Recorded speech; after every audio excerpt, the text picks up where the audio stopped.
Looks like we're muted. Ah, that's better. Okay, start over. Hey, everybody. So this week is a little different than our news episode. We wanted to switch it up. We wanted to do news twice a month and then something different for the other 2 weeks. This is all highly experimental. We're trying new things. Speaking of trying new things, I've got fancy gadgety things here. So as you'll see, the camera's auto switch and stuff. It's kind of cool. We're digging it. Yeah, it's pretty neat. I like it. Although I look very oompa loompa. This shirt is a very dark purple, but we are having some issues with camera lighting, but that's all right. Okay, so before we bore everybody, are we ready to start? We are absolutely ready to start. Yeah. Okay. So, what are we talking about today? Well, we just released our episode about 10 things that suck about the lifestyle. Yeah. It was funny because the YouTube censorship grabbed the word suck and it was flagging things, so that's fun. What are you going to do? So sensitive. They think it means something different than what it does, which is hilarious because we're talking about like sucking lemons and the suck. Right.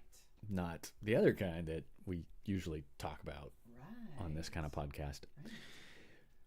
So we thought we'd continue that series, that thought, and get into a little bit of more personal background on that episode and the topics in that episode. I have to say, it was really, oh man, I was going to turn around and look at the camera this way because when it's pointing at you, I was like, ooh, I can see half my face. Yeah, this angle's a little wider than our usual cameras. Anyway, we're having fun. I know. I love technology. We're a little bit geeky. We're a lot geeky. Actually. Yeah. Okay. How vanilla life gets in the way. So we're gonna tell some stories. We're not gonna disclose the whole episode because that's what the episode's for. Right. So Go watch the episode. So you can watch it and enjoy it that way. But we're gonna talk about some fun things that got interrupted while we were trying to have a fun time, and the vanilla life gets in the way. I was in a different state trying to visit my family, and we got on one of the boards, right? Cassidy, SLS, something like that. Yeah, it was one of them. I don't remember which one. And we decided, hey, let's see if there's a hot date or a house party or something that's going on. Maybe we could sneak away. Someone says that your mic is off. There we go. Oh. See, new technology, and Thank you. You mess it all up. Thanks, Dave. Thank you. Okay, so we were out of state visiting family. Went to find out what hot dates and house parties were going on, and had to come up with a good excuse to get away from my family without disclosing, right? Right. So we were trying to come up with all these different versions, because if you have family, it depends on what kind of family you have. If you have family that's like, yeah, whatever, go have a good time. Or maybe your family knows what you do already, and then it's not a big deal. Or you've got family members that are like, oh, where are you going? What you doing? What time are you going to be back? Who are you going to go see? Oh, how did you meet them? Oh, what restaurant are you going to go to? Blah, blah, blah. That's my family. The busybody family. The busybody family. Yeah, so we always try to come up with something that's plausible, not so far off the beaten track that just it's not believable. So we came up with something where we had decided we just wanted to go out to dinner, and we wanted to do it in a different town. So we were going to drive into the big city and see something. Stay the night, possibly. Did we stay the night? Yeah, we wanted to stay the night. Yeah. And yeah, and that was our excuse, and it came off pretty well. It came off pretty well. Of course, the answer, the ask was, "Oh, what hotel are you staying at? Oh, what restaurant did you go?" Yeah, we also intentionally avoided the toll roads so that it didn't show up on the tracker In the car in the car. that we were borrowing. Thank goodness I thought about that. And with the new cars, I suppose you can see what the last trip was if you put it into the little GPS navigator. So don't use that either. Oh, do we have questions? No, there's still. I guess the audio is still off, Oh, and I don't see why. we need the technical map. Should be working. We need to drop. His voice is okay. Hers is not. Oh no. Technology. Is this better? Now I'm whispering, but now I'm talking normally. It's gonna fix it. Yeah, I'm working on it. So let's see. I'll sit closer for now. I'll be intimate with my mic.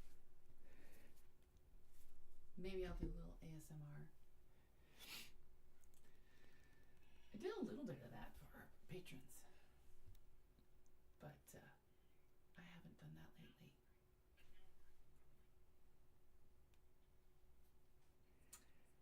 Yeah, I'm working on it. So let's see. He's testing. Yeah. You guys are our test subjects, and we so thank you for hanging in there with us, because there really isn't. There is a way to test, but then you think you've got it. There's live, and then there's Memorex, You and got 95% locked in, and then there's always something that happens.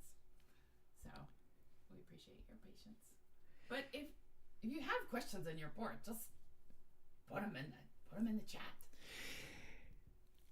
all right, let's jump on to the second topic. We'll keep things moving. This was a cruise story because this has to do with hormones and periods and menstrual cycle. Yes, if you're trying, obviously, as a vagina holder, can I say that on YouTube? Sure. If you spend at least $3,000. Usually, you spend at least $3,000 to go on a lifestyle vacation, and it's probably upwards to $5,000 to $7,000. Honestly, you want to make sure that you can have fun if that's part of your goal. If your goal Right. is just to be lifestyle friendly and you're not going to play with anybody else, then it's not really an issue. Or maybe it is, because you do still want to be at the pool, or if you go to one of the resorts where you are, have to be naked, like Hito, you can't be there at the pool unless you are naked. So you still kind of don't really want to be on your period. You can talk with your OBGYN and, maybe help find a solution that works for you.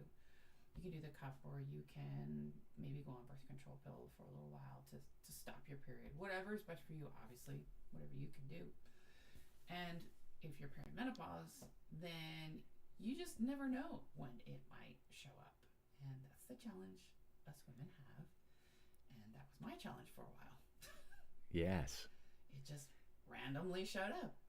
So I talked to my OBGYN, and I prepared for that, because I needed a vacation with none of that happening. And that was our cruise, and we had a good cruise. Yeah. And there's a new medication. We actually mentioned this in the episode that doctors are now able to prescribe, which I guess is probably the same kind of hormones that are in regular birth control pills, and there's various forms of birth control with different kinds of hormones, but can delay the period to a certain degree. We just heard about that, so A newer drug. a newer way of doing the same thing. All right, now emotions, envy, jealousy. This is another one that we talk about in the podcast. And I was just talking with one of my girlfriends today, and she was telling me a story about possessive women in the lifestyle. And we really haven't seen it much. She's seen it a little bit. About that, so It's still testing. you keep talking. We haven't really seen it much. We saw it once on one of our trips out of state, and it was a unicorn who had come to a hotel convention and had a nice evening with Ed. And the next day and the day thereafter, I swear, every single time I turned my head, there she was. Get off the elevator. Boom. There she is. You go to get coffee. There she is. You go to your car. There she is. I was like, how does she just materialize everywhere? That was a little weird. That was a little creepy. So kind of had to I felt like I needed to dress in a wig just so she wouldn't find us. At some point, Ed had to have a conversation with her, and he was very sweet and very nice and kind of set her straight. So, but my other girlfriend has had the same experience, and yeah, it can be awkward, but it does happen. It does occur, and honestly, just honesty is the best policy, and that's what my friend did. And although she's very direct, and she just puts it out there, a little more direct than me, but she took care of it. I know there's a lot of people that can't do that, and they don't like the confrontation, but yeah, it's an opportunity to grow and expand. So, our next one, are you still testing, my love? Is my voice more clear? Yeah, somehow it got fixed. I didn't change anything, but hey, okay. There you go. Perfect. I think it was a track issue. We'll see.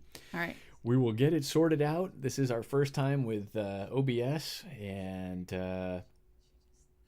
I spend more time doing IT support than almost anything else. But oh my God, you should see our house. It is. All right. All of this and Mrs. A. Yeah. Good times. You want to take the next one? Change of boundaries, desires? Yeah, this is one that's been really frustrating for us over the years because we'll meet these great couples. We'll meet these couples that are just amazing. Like, we connect. We've got great chemistry. We've got hobbies in common, whatever. Mm-hmm. They're fun to hang out with, and we have a great time. Mm-hmm. And we even get a little experimental with them because they're like, hey, we can explore stuff that we've never explored, because you can really dig deep into some of these activities, hobbies, right. Preferences, kinks. Right. And the unfortunate thing is not everybody stays in the lifestyle for the same amount of time. I mean, people change. People get out of the lifestyle. Mm-hmm. And we've had a number of friends who we were waiting for those like long walks on the beach together kind of thing. And then they decide that they don't want to be in the lifestyle anymore. Either they are getting divorced, or they went in way too fast and too hot, and they ended up burning themselves out, which we have seen. Yep. One of the jokes with a lot of people in the lifestyle is you have to buy all of the accessories for the lifestyle. So the motorcycle, the boat, the RV, the whatever, because there's all the lingerie. Right, because there's all these different lifestyle activities that people get hooked into. Mm-hmm. And that gets really expensive. Mm-hmm. So they can't afford it anymore, and they get out. Right. And the most unfortunate thing is with several of these couples, not only did they get out of the lifestyle, but they decided to make a completely clean break, and they didn't want to even do vanilla stuff with us anymore. Yeah. They couldn't associate with anybody from their old life, and they had to move on. I get it. It brings up feelings, it brings up emotions, and they just couldn't deal with it anymore. They couldn't separate those two things, and so they just had to stop. Right. I know. It's sad. It is sad. But it happens. It happens more often than we actually expected. So that sucks about the lifestyle. The endless hunting and chatting gets exhausting. Oh, I guess some people really like it. I'm not someone that likes that. I really need the in-person contact and connection. A lot of people love the chatting. I mean, right now, Telegram is where it's at. If you don't have that app, Telegram, you need to get it. And you need to make connections, and you need to get invited to a group. You can't search for them on the app. You have to know somebody who knows somebody to get in. And usually what happens is you go to a house party or an event and then just start asking, hey, is there a Telegram chat for this group? Or do you know a cool group in our area, Telegram chat for our area? Really looking to find it. You might be able to find some of them on FetLife, and you could type in Telegram in the search bar. You might, if you're in some of the Facebook groups for us swingers and open relationships, you could probably ask there as well. And that's a really good and fast way to get in possibly some of the Reddit groups. Reddit's not my favorite forum, but again, because it's more like chatting and posting, and it's not my favorite thing. But I just don't like it, because usually what happens is it's a colossal waste of my time, and my time is to set up a date and get to know people. I want to get to right, like, what'd you do this weekend? Like, I want to get to know them on a core level, and I get lost when you got a chat of 139 people in there. It's insane. Yeah. So the other thing that we found with kind of online chat and that kind of endless hunting, chatting thing is you don't get a really good impression of who that person is. Right. Someone can craft the most amazing chat message and send it, like you guys that are chatting right now. But until you sit down across from somebody and have like a face-to-face conversation, you don't really get a sense of their personality. You don't get a sense of how they interact with you. Yes, and here's a really good example. Even when you go to a party and you're chatting somebody up, and you're like, oh, the husband, he's so nice. He says all the right things. He's so, sweet, and he's very, he does all the right things. He pushes all the right buttons, and you're like, oh, cool. Well, where's it? Well, where's your other half? She's over here.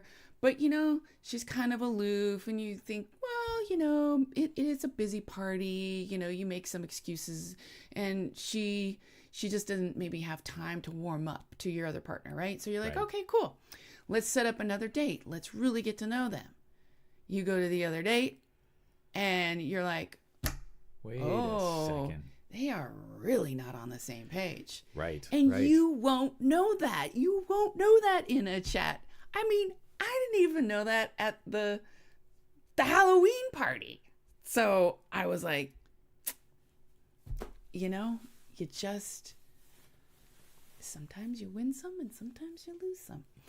Yeah, and until you actually sit down with someone face to face, right, you're just crossing your fingers that virtual person is anything like what they are. Which is why I love the meet and greets or a house party, because right, you're already there. You can still have a good time. There's plenty of other people to talk to.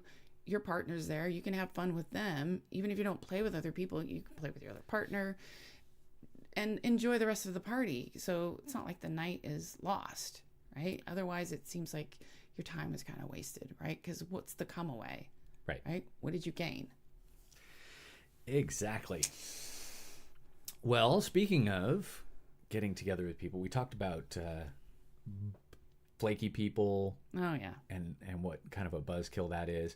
I think everybody's had kind of flaky experiences, especially when you're trying to set up a date. Mm-hmm. And we get some of it. Life is complicated. There's a lot of stuff going on, but it kind of goes beyond that. It's not that. It's you set the date up like a week or two in advance. Everything's all golden, and then they cancel. And then the next time you set something up, they cancel. Or they keep flirting with you online. That's the worst. And you're like, okay, this is going to happen. And then you try to set something up, and they're like, oh, well, Uh-huh. And then you just feel used. Hence, chat room, lots of photos exchanged, lots of flirting. End game, 0. yeah. So, like, I just spent 6 hours of my life sending photos and chats. And what did I get in the end? 0. We had a couple that we had met at one of the couples that had gotten out of the lifestyle. So this is, the whole thing full circle. And you'd connected with the gentleman and had a little bit of fun at the party. And they every year would send us a message about wanting to get together. And we would reply, and we were all in, and then crickets. And that happened, I think, 3 years in a row. And then finally I was just like, you know what, forget it. Like, I'm just deleting your message. I'm deleting your profile from our settings. It's never going to happen. And it's just teasing me, because I actually really liked his wife and kind of had a thing for her. Oh. But that was never going to happen. I don't remember this one. You'll have to tell me later. These were the PORN stars that we'd met. Oh, yeah. Yeah. Dang they were fun. it. They were a fun couple. And that. Yeah. He was really fun. Yeah. Yeah. Yeah. And it never happened. Well, it happened me. for you. What? I got nothing. Yeah, you got it. I got nothing. Yeah, I know. This was an interesting one. We threw this one in here because we know it happens to other people a lot, and that's the disrespectful behavior. Mm-hmm. And honestly, we don't get that much of this. Occasionally. Mm-hmm. And I think it depends on the person who's the receiver. Because if they're interpreting it differently, then they may see it as very disrespectful or offensive. Right. So, for example, if the woman of another partner starts flirting with, for example, if another woman started flirting with you, right, and I perceive that as very disrespectful because I expected her to acknowledge me first. Yes. Yeah. The whole handshake greet thing. Yeah. Right? Before she approaches you, if that was our expectation, then that could be perceived by me as disrespectful. Right. But the other party doesn't have that rule, guideline, or whatever, and so they don't know. Right. So sometimes it's just people. I don't know. It's just people aren't on the same page. Yeah. It's not intentional, but people see it like it is. Yeah, and I think in our area, we just haven't seen the blatantly disrespectful behavior. Now, it has happened. Yeah.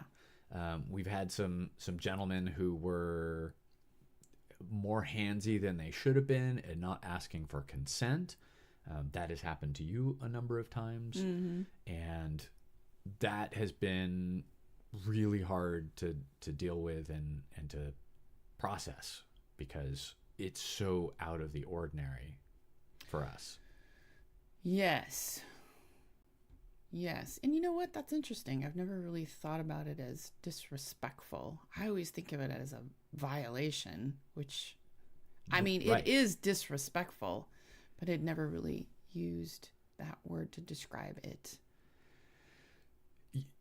Yeah. I mean, that's the mild version of it. And depending on what the violation level is, Right. One feels, one end of the spectrum is disrespectful, the other is, holy crap, rapey. So, yeah. Yeah. Yeah. Yeah. Did we cover everything there? Yeah, I think so. I think we've Do we have any questions? People have been chatting in about some of the experiences that they've had, and a lot of nodding, a lot of like, yeah, that's happened to us too. Oh, good. If you do have questions, feel free to throw them into the chat. We'd love to answer your questions if you have them, and we'll take a moment here to kind of do a little commercial break, so to speak. Feel free to subscribe to our channel, listen to our podcast. We have a Patreon channel, Patreon account. And if you like sexy stories and you want to hear more of these kinds of stories, behind the scenes stuff, we do a lot of that in more detail in our Patreon episodes. So please check those out. And the links for all of that stuff is on swingeruniversity.com. So check us out. Oh yeah, and we've got some cool custom t-shirts that I've designed, and those are up on Amazon. We have links to those also on our website, swingeruniversity.com. And they're fun. I like them. I'd love to hear you guys' comments on the designs, and if you like them, let me know. If you want to see something different, let me know, because I love designing t-shirts. You do love designing. I have a lot of fun with that. All right, single male is number 9. We've had interesting experiences with single males, and I think different than a lot of guys and couples have had in terms of experiences with single males. Ours have all been great. Ours have all been great, right? And one of the single males that has been kind of like our go-to guy in terms of like hotel parties and getting together with him. He likes to throw parties, and there's a group of us that get together every once in a while. He's fantastic. But we've heard stories about him being kind of a problematic single male. It's weird. Very strange. Is he the one that's excluded from the parties now? No, different. This is a different single male. Oh, I don't know which one that is. I'm trying to be a little vague. I know. Because he's a good friend. Single males are challenging for many reasons. Either they're flaky, or they can't perform, or they don't know boundaries, right? A myriad of boundaries. Right. And we've never been one to bring in a third just for us. So we haven't done the hunting and the chatting and all of that to be let down. We know a couple that they really like that. She is in the hot wife scenario, and it is the hardest thing to curate. Yeah. A date, because they'll cancel at the last minute, and it's really, really frustrating for her. So I understand that does exist. That's one of the reasons why we haven't had that experience, because we don't do that dynamic as often. We just started. Right. And had that experience. Last minute cancellation 3 hours before the date. So most of the single males that we see are at parties, and they're vetted by the community, and the party host will have them come to the party because they have a good reputation, and then the word gets around and they get around. So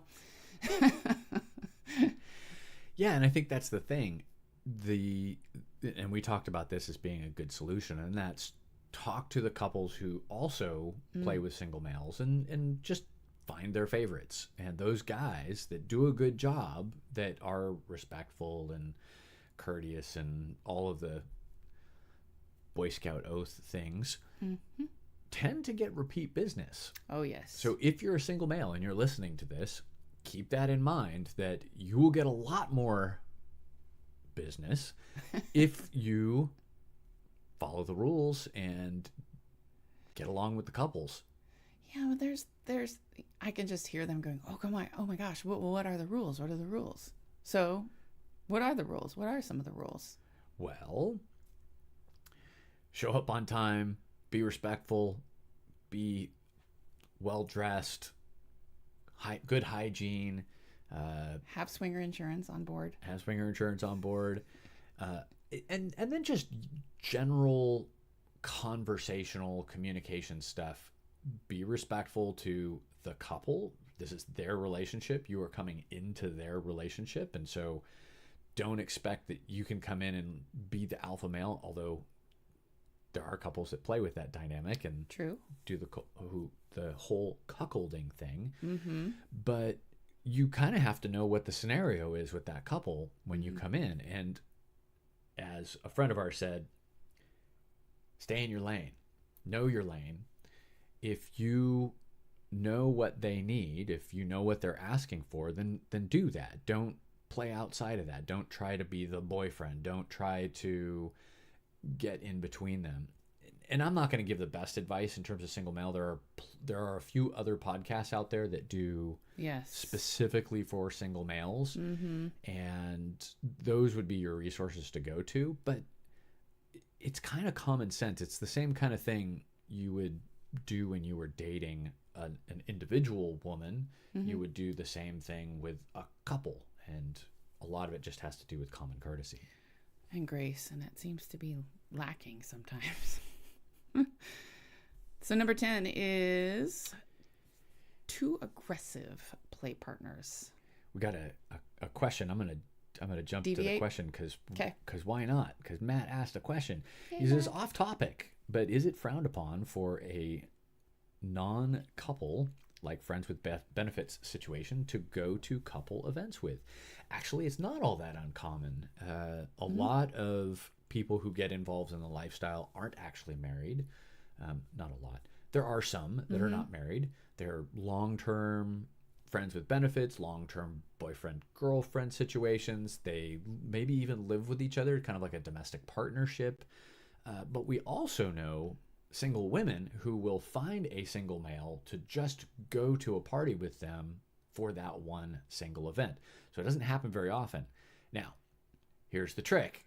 If you show up to a party as a couple, you got to stay as a couple. If you go off and you split up, that might ruffle feathers with the host unless they knew ahead of time that that was the dynamic and that they were okay with it. So you'd have to ask ahead of time.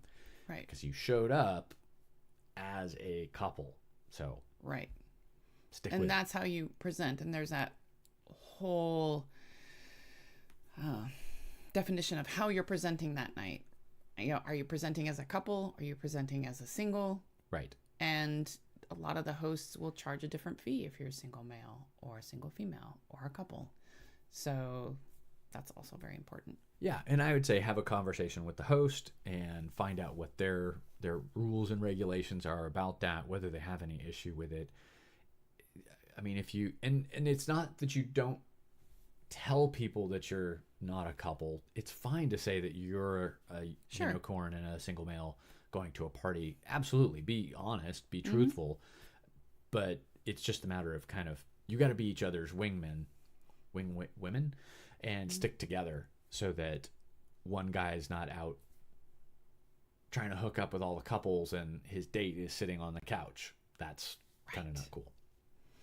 Okay, 2 aggressive play partners. Yeah. That happens sometimes. I'm trying to think. It depends on what you think is too aggressive, right? And the dynamic between you and your partner. If you and your partner have a dynamic where the man will always need to go through your significant other first before they talk with you as approval, then, you know, if they come directly to you, that might be seen as too aggressive. Yeah. So I would say it's probably always best to chat up. If you're a man, chat up the man first. If you're a woman, chat up the woman first. It seems to tamp down some of that appearance of being aggressive. And as far as in the playroom, aggressiveness does occur, especially when people aren't fully present, right? You've been smoking, you've been drinking, you've been doing whatever is your choice that night, and things can get away from you. And some people, have preferences. What's the right word? Are you talking about aggressive? They like rough sex? Well, or let's say, for example, they don't like the choking maneuver or something, right? And right, the hair pulling, the choking, and no one asked, right? And all of a sudden they just did it, and that could be seen as aggression. Absolutely, and especially if the person didn't consent to it. That's why it's important to have that consent conversation before you get into the playroom, right? And talk about not the things that aren't on the table, but the things that you're specifically willing to do. That's pretty handy. We were in a BDSM class talking about consent, and that was the thing that they talked about. It's people without rules. They're like, oh yeah, anything goes, we're all good. That's kind of risky because you just don't know what's going to actually trigger them because they haven't really thought about it, and you're going to get into a play situation and something's going to happen and they're not going to be happy with it, or you're not going to be happy because they did something that you hadn't talked about ahead of time. So it's good to kind of say, let's try this, this, and this to start. It keeps the menu simple. Yes. And you can kind of focus on those things, which is a lot of fun sometimes. Right. I was going to say something too about that. I can't remember now. It also, I know a lot of people will say, oh, everything's on the table, because it's uncomfortable to say sometimes specifically what you want. And it's honestly very, very sexy to say, I really like this, I really like that, and this other thing. Right. And it's fun. The conversation acts like foreplay. For sure. And it keeps the menu short, and it keeps it in the forefront of your brain. It also might inspire your partners to come up with a couple ideas of their own. So if you say, I want to do oral and a little feather play and maybe some light bondage with these fuzzy handcuffs that I have. I'm pulling kinky out of the bag. They might go, oh, I've never tried, wearing a mask, for example, a blindfold. I would really like to try that this time. Oh, yeah. And so you kind of open up that discussion. Yeah. And then you can add in some options. Exactly. It's like a menu. I was going to use I'm laughing because I'm like, it's like going to Taco Bell. Sure. Would you like lettuce on it? How about tomatoes? How about some sour cream? How about some salsa? Yes, the taco. We like tacos. Bonus. What was our bonus one? Oh, that it's just not fun anymore, which kind of plays into what the couple example that we'd given earlier, where, sometimes you just need to move on. The hobby's just not fun for you anymore. We know people who have, they like to say they've aged out. Mm-hmm. They're getting too old for this, the hard partying, the whatever, however they played. We're not big partiers, but we like to go to parties. Right. And I could see how that version of the lifestyle would get old really quick. Yeah, and maybe it's also location based. Maybe they have to spend a lot of time hunting online because there really aren't a lot of meet and greets or house parties in their area. And maybe they do have to travel a lot, and they can't travel a lot. They can't afford to travel a lot. So It's just, time to move on. Time to Yeah, move on. gas prices being what they are, I can imagine people not wanting to drive extended distances repeatedly. So, yeah, that's unfortunate. Gas prices, it's a freaking airline prices right now. That too. Yeah, we'd looked at trips down to Palm Springs for a swinger vacation for New Year's and saw the ticket prices were great. The airline prices, not so great, because no. it's New Year's and they can jack the prices up. So, and they did. They did. They and I really said, jacked up the prices. Nope. All right, that was it. That was all 10 of them with a little bit of bonus. Yeah, and I loved the question. It looks like the chat's kind of slowed down. We've still got 7 people. We here. had 7 peeps. That's awesome. We'll hang out for a little bit and see if there's any additional questions. I love this blue cast that we both have. I'm feeling very Smurfy. Yeah, this shirt looks periwinkle, but it's actually a deep dark purple. So yeah, it's here. I'll flip to the other camera. This is the real color. A little darker. And this is the not so real color. Show them this t-shirt. This is also another one on the website. I will say this camera makes my top look very large. It does. I don't really think it's this large in real life. It's a bit overwhelming. These are 3D cameras. Is that it? Yes. Is that why? Oh my goodness. All right. Let's see. We are on a bit of a delay. We'll see if anybody comes through in the last little bit.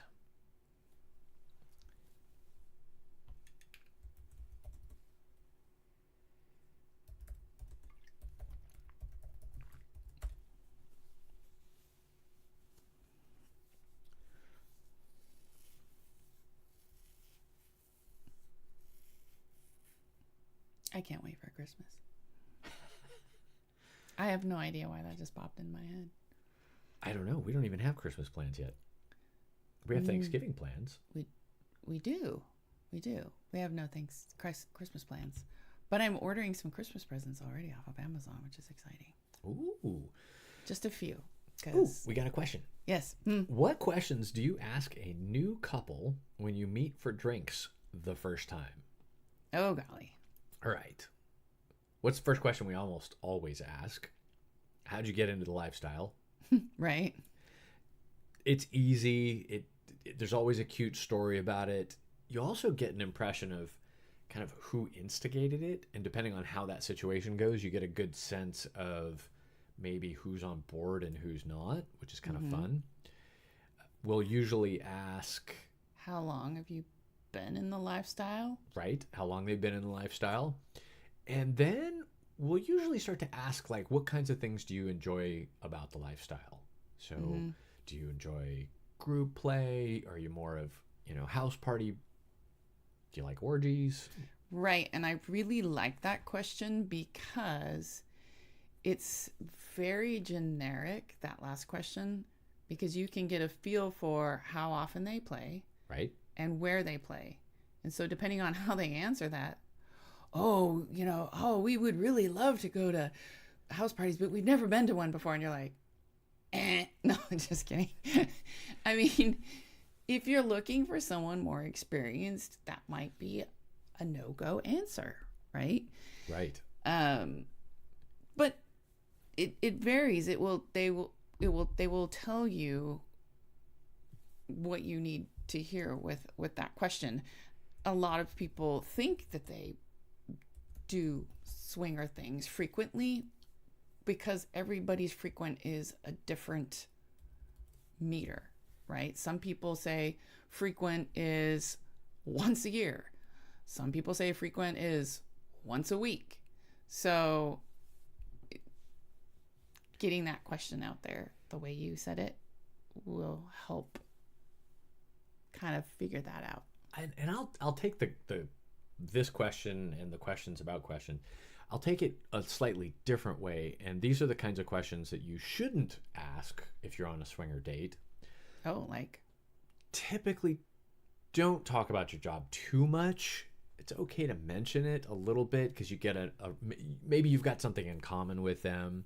Right. It's okay to talk about hobbies, but don't go too deep into it. In other words, anything that's vanilla, keep it pretty surface level. If you're going out for a drink date, you're going to be there for maybe an hour. If you spent more than half that time talking about vanilla things, it's not sexy.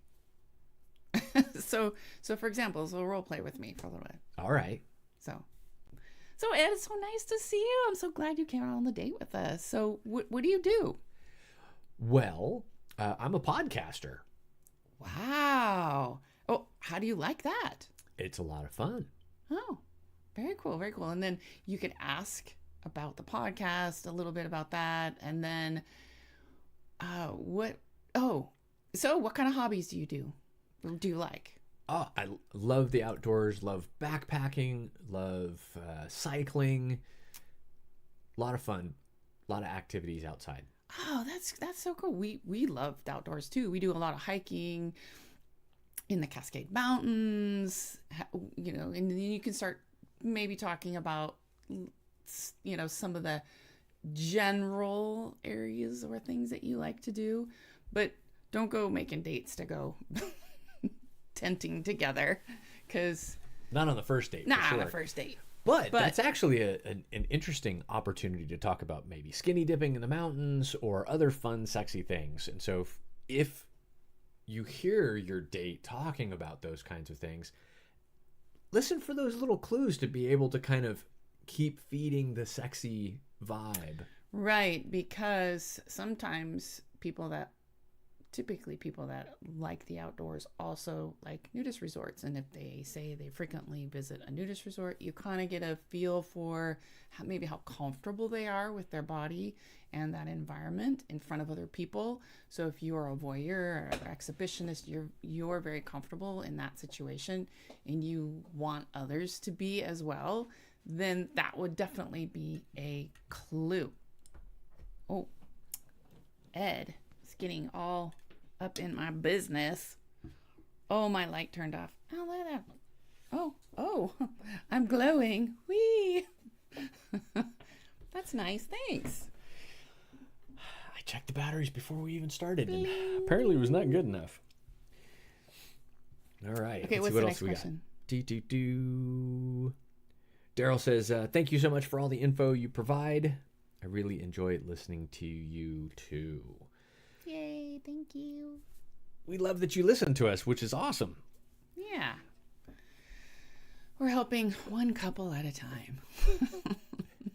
Or dozens who are listening to the podcast, so to speak. They do. We do have a lot of listeners, and we are very, very thankful. And everyone is always very, very appreciative, and this is why we do what we do. Cool.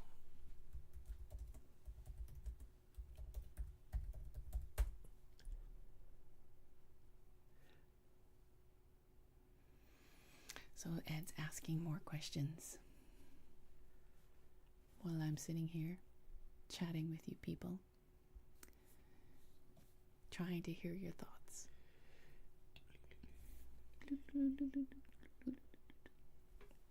This is the nerdy, goofy part of Phoebe. If you follow me on my social media accounts, you'll see my goofy nature. She is silly, and I love her for it. I need to be goofy during the day because my job is stressful and very, very brain intensive. So I try to take breaks during the day just to be a goofball. And that's where I do it, is on social media. Well, cool. It doesn't look like we have any other questions. We've got another thank you for going live on YouTube. Appreciate you too. And yeah, this has been fun. This is different for us. We're usually a little more scripted, and this is way more off the cuff, and we're having fun with it. So we'll keep doing them, and you guys keep showing up, and we'll keep talking. Awesome. All right. Thanks, my peeps. Thank you for visiting. We'll see you guys next time.